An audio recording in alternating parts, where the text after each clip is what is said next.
పిల్లలకి స్కూల్ పాఠశాలైతే పేరెంట్స్‌కి స్కూల్ పేరెంట్స్‌శాల.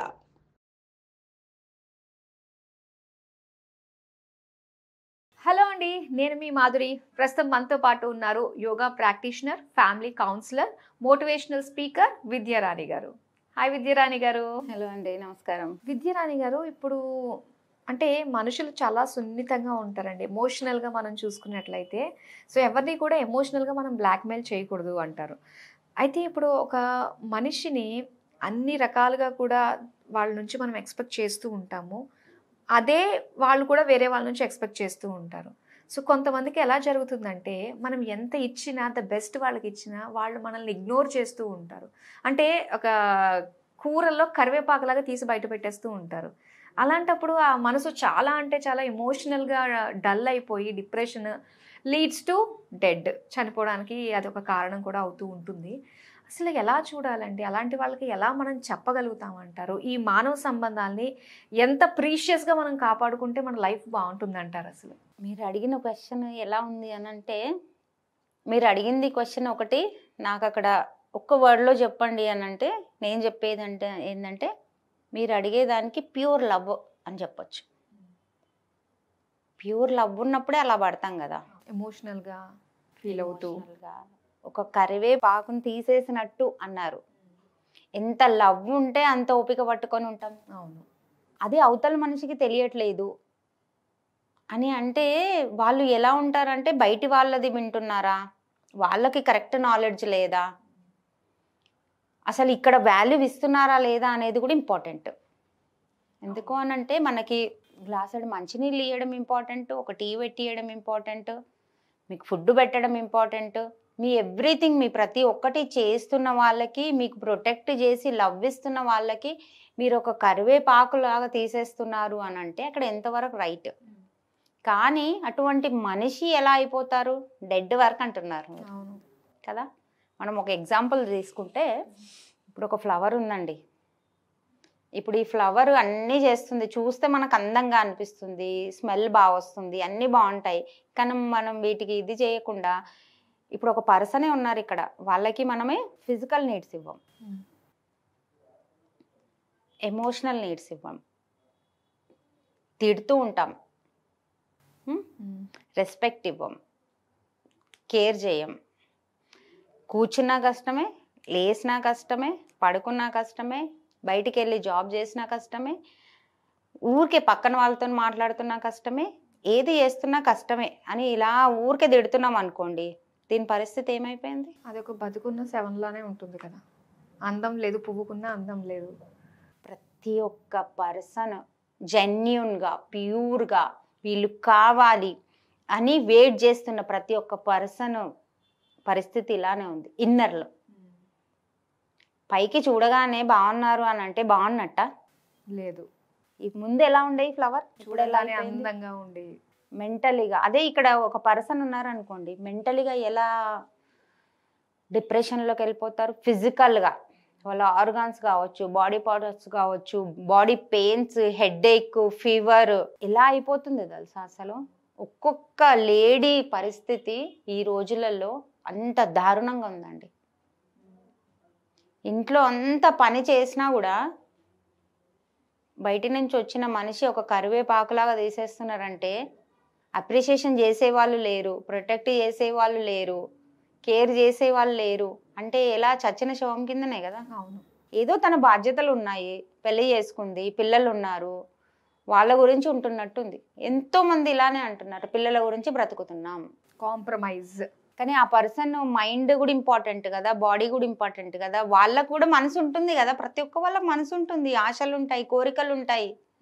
అటువంటి వాళ్ళకు ఇలా చేస్తే ఎలా అసలు? ఇప్పుడు అలా బాధపడుతున్న వాళ్ళు, నేను ఇలాంటి సిచ్యువేషన్‌లో ఉన్నాను అని చెప్పినా కూడా అవతల పర్సన్ పట్టించుకోకుండా ఉన్నప్పుడు వీళ్ళు ఏ విధంగా అప్రోచ్ అవ్వాలంటారు మరి? నేను అందుకే ప్యూర్ లవ్ అన్నాను. ప్యూర్ లవ్ ఉందనుకోండి, అక్కడ ఎదిరించాలన్నా, బయటికి వెళ్ళిపోవాలన్నా, ఇంకేదో స్టెప్ తీసుకోవాలన్నా అనిపించదు. పడాలి, ఓకే మన వాళ్ళు ఈరోజు లేకుంటే రేపు మారుతారు. ప్యూర్ లవ్ ఉన్న దగ్గర అలా జరుగుతుంది. ప్యూర్ లవ్ లేదనుకోండి, వీడు కాకపోతే వీడిని అయ్యా అంటారు కదా. మనకి మనం ఇబ్బంది పెట్టుకోవద్దు. నేను ఇక్కడ నుంచి జరిగిపోతా అంటారు. అది అసలు ప్యూర్ లవ్వా? కాదు కదా. కాదు. ఈ రోజులలో అమ్మాయిలు అలా అయిపోయారు. నువ్వు కాకపోతే నీ అయ్యా, నీకంటే హైట్ ఉన్నవానికి చేసుకుంటాం, నీకంటే వైట్ ఉన్నవానికి చేసుకుంటాం, నీకంటే ఫైనాన్షియల్గా స్టేబుల్ ఉన్నవానికి చేసుకుంటాం అనే వాళ్ళు ఉన్నారు. ఎలా ఉందంటే మానవ సంబంధాలన్నీ ఆర్థిక సంబంధాలు అయిపోయాయి.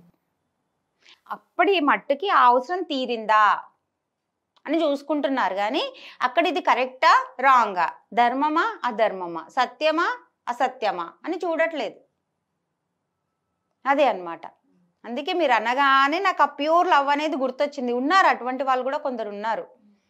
ప్యూర్గా లవ్ చేసే వాళ్ళు చాలా మంది ఉన్నారు. వాళ్ళు తిట్టినా, వాళ్ళు ఏం చేసినా ఏమనిపించదు వాళ్ళకి. ఓకే, బాధ అనిపించినా కొన్ని కన్నీళ్ళు వచ్చేస్తాయి, తుడుచుకుంటారు, మళ్ళీ నెక్స్ట్ వాళ్ళ కర్తవ్యం ఏంటి అది చేసేస్తారు. కానీ ముఖ్యంగా ఆడవాళ్ళు చూసుకున్నట్లయితే బయటకు వెళ్ళి చేసే వాళ్ళకంటే ఇంట్లో ఉండి పనులు చేసుకుంటే ఆడవాళ్ళలోనే ఇలాంటివి ఎక్కువగా వింటూ ఉంటాం కదండి. సో వాళ్ళకి అందరినీ పంపించేసిన తర్వాత వాళ్ళల్లో వాళ్ళు ఏడుస్తూ ఉన్న వాళ్ళు కూడా చాలా మంది ఉంటారు. నేను ఎందుకు అందరికీ పని చేసి పెట్టే ఒక యంత్రాన్నా నేను అని ఫీల్ అయ్యే వాళ్ళు ఉంటారు. కానీ ప్రేమతోటే, మీరు అన్నట్టుగానే ప్రేమతోటే చేస్తూ ఉంటారు. కానీ ఆ ప్రేమకి మనం ఒక రివార్డ్ ఇవ్వాలి అన్న ఆ దృష్టి అవతల వాళ్ళకు కూడా ఉంటే బాగుంటుంది కదా. రివార్డ్ కూడా కాదండి, ఒక టీ ఇచ్చేటప్పుడు ఇలా చూసినా చాలు. చిన్న చిన్నవి బాగుందంటే డబ్బులు వస్తున్నాయా? ఏమన్నా రత్నాలు పడిపోతున్నాయా? ముత్యాలు పడిపోతున్నాయా? ఏం పడిపోతున్నాయి? కాదు కదా. చాలా మంది ఉన్నారు అలాంటి వాళ్ళు. మనం లేరు అనుకుంటారు కానీ అలా నిజాయితీగా ప్యూర్గా టైంలో ఉండే వాళ్ళు, అది సావిత్రి కావచ్చు, సీత కావచ్చు, అటువంటి వాళ్ళు ఇప్పుడు కూడా ఉన్నారు. కానీ వాళ్ళని గుర్తించలేకపోవటము వీళ్ళ మూర్ఖత్వం. అవును, ఎవరు పడి ఉండరండి ఈ రోజులలో ఈ జనరేషన్కి అసలు పడి ఉండకపోవడము చాలా జరుగుతుంది. కానీ అలా ఉంటున్నారు అంటే వాళ్ళకు చేతగాకపోవడం కాదు, మీకు రెస్పెక్ట్ ఇస్తున్నారు, మీ రిలేషన్కి రెస్పెక్ట్ ఇస్తున్నారు, పెంచుకోవడం ఇష్టం, తల్లిదండ్రులకు రెస్పెక్ట్ ఇస్తున్నారు, మీ తల్లిదండ్రులకు రెస్పెక్ట్ ఇస్తున్నారు, పిల్లల లైఫ్, పిల్లల ఫ్యూచర్ ఆలోచిస్తున్నారు.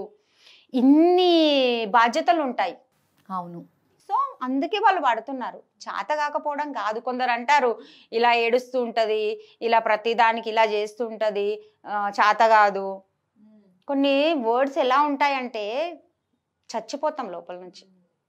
ఒక్కొక్కరు చెప్తుంటే అనిపిస్తుంది ఈ మూర్ఖుడికి అసలు అమ్మాయి కట్టుబొట్టు, అమ్మాయి చేసేది, ఆ అమ్మాయి చూసేది అసలు ఏం అర్థం కాదా, అమ్మాయి కేరింగ్ అసలు అర్థం కాదా వీడికి అనిపిస్తుంది. కొంతమంది మగవాళ్ళకి ఎలా ఉందంటే ఇంట్లో ఉండే హౌస్ వైఫ్గా ఉండే ఆడవాళ్ళంటే చాలా లోకుగా చూస్తున్నారు.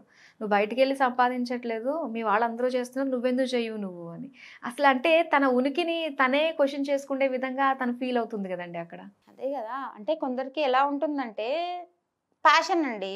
ఇప్పుడు కొందరికి జాబ్ చేయాలని ఉంటుంది, ఓకే వాళ్ళు చేస్తారు. కొందరికి డబ్బులు కావాలి, ఓకే ఇది ఇద్దరు చేస్తేనే బాగుంటుంది. ఇప్పుడు అబ్బాయో అమ్మాయో ఉన్నారంటే మేము ఈ స్కూల్లో కాదు ఈ స్కూల్లో వేయాలి, ఇద్దరు సంపాదిస్తే బాగుంటుందని చేస్తారు. కొందరికి ఎలా ఉంటుందంటే నా ఇల్లు నీట్ పెట్టుకుంటే చాలు, నా ఇంట్లో వాళ్ళకి కరెక్ట్ ఫుడ్ పెడితే చాలు, నా ఇంట్లో వాళ్ళకి నేను వచ్చిన టైంకి నేను వెల్కమ్ చెప్తే చాలు అనే మైండ్ సెట్ ఉంటుంది. తప్పేం కాదు కదా. ఇంకా నువ్వు అప్రిషియేట్ చేయాలి వాళ్ళకి. మేము ఎప్పుడు వచ్చినా 24/7 మేము ఎప్పుడు వచ్చినా కూడా నువ్వు మాకు వెల్కమ్ చెప్పడానికి ఉన్నావు అంటే అటువంటి వాళ్ళు అసలు ఎవరు ఉంటున్నారు ఈ రోజులలో? అవును కదా. దానికి మనం థ్యాంక్ఫుల్గా ఉండాలి, లేకపోతే ఏం జరుగుతుంది? అవునవును. ఆ అమ్మాయి ఇందాక చూపించాను కదా, ఆ ఫ్లవర్ ఎలా అయిపోయింది. ప్రతి ఒక్క లేడీ, జెన్యున్గా ఉన్న లేడీ అలానే అయిపోతుంది. లేదు ఆపోజిట్ గా ఉన్న మైండ్ సెట్ ఎలా ఉంటారంటే ఇంకా దారుణం, అది మాట్లాడలేము మనం. అవి మనం చూస్తూనే ఉన్నాం ఇన్సిడెంట్స్ లో. దారుణంగా అంటే అన్ని చేసేస్తారు, భర్త వచ్చే వరకు హాయిగా కూర్చుంటారు. అటువంటి వాళ్ళు అవసరమా? అంటే నాటకాలు చేసే వాళ్ళకి నచ్చుతారు వీళ్ళు, జెన్యున్ గా ఉండే వాళ్ళు నచ్చరు. కానీ ఒకటి అనుకోవాలి, పడ్డోళ్ళు ఎప్పుడు చెడ్డోళ్ళు కాదు. అదే దాంతోటే మనం పాజిటివ్ గా వెళ్ళిపోవాలి. చాలా చక్కగా తెలియజేసినందుకు థ్యాంక్ యూ సో మచ్ అండి. Thank you Madhuri.